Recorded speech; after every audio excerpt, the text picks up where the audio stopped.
Yes, ma'am. Any memorabilia from the show, and whose idea was it to have the cap with the big flag? Well, I'd have to credit that to our, art department. I'm having a name block. Somebody help me. John Mansbridge? Yes. Yes. Yes. Genius. Genius guy. Great sets. The art direction on the show was a character of its own. Probably the starring character, if you ask me. And the tunnel world he made the tunnel world. Mr. Mansbridge did, and his people. We lived in it, but they made it exist. So. Well, once upon a time I had a lot of it. Then came the celebrity auction. And now all I have left, I do have my dressing robe. And that's about, I have, a few things, but from the actual shooting, I've auctioned off everything because when somebody will pay, for a piece that's I've already used, it's just something I'm remembering, and somebody who else could enjoy having it, and it would raise money for a lovely charity like Pediatric AIDS, or Ronald McDonald House last time we were here, or the literacy program in Toronto. You say, here, take it. I don't need to remember. They'll give you $500 for it. My God, it'll buy books. So now all I have really left is I have a big blue cushy robe that says Beauty and the Beast on the back, and it says Mouse here. We had those for, sitting around, in makeup and stuff. The wardrobe wasn't ready, and the fact that we spent hours there. So that's about all I've got left. When you were on the set, hang out when you weren't actually in front of the camera? Hang out with David Schwartz quite a bit.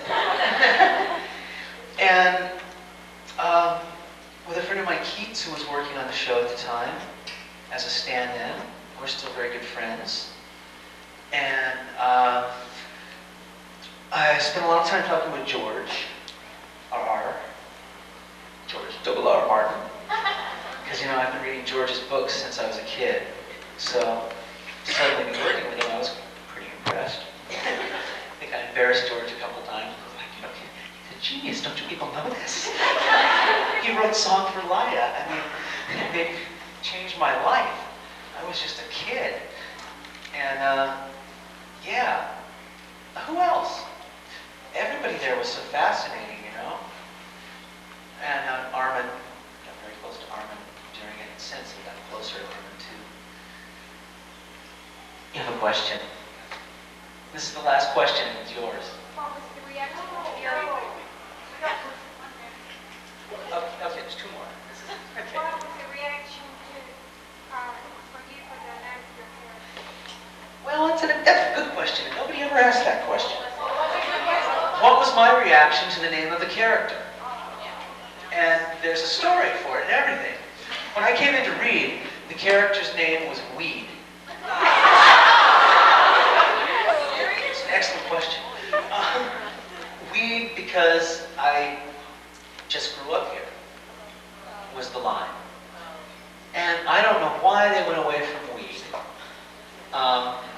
Maybe because people, a little Hootie Mac reference, but don't know. But they changed his name to Mouse, and my reaction to that was very good. Because weed has its connotations too, but Mouse gave me, one of the methods of acting that I use is animal imagery. And usually, a lot of people use this, Dustin Hoffman does it for every character and stuff. But it's really rare that your animal image is your name and that you can actually just, you don't have to think, this character is like a fox when no, it's not like it's Mouse. And so a lot of the physicality just came from the name. So it really did take care of a lot of my problems when they changed that name. And I thought it was very, it's evocative too. And now my friend Marcus my friend that I visit in England all the time, Marcus D'Amico, is now a Mouse because he did Tales of the City, which was on PBS here in America, and he played Michael Mouse. So he's like my best actor friend, so it's kind of interesting that we're both mice now. I say, Marcus, it's you, me, and Mickey. And now the actual last question.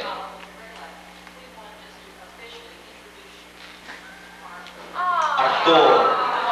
Arturo. No, this isn't Arthur, this is Arfur, A-R-E-F-U-R. His helpers above tells us official mascot. We think he is very, very special to Arthur. Arthur was found in the garage sale out in the history.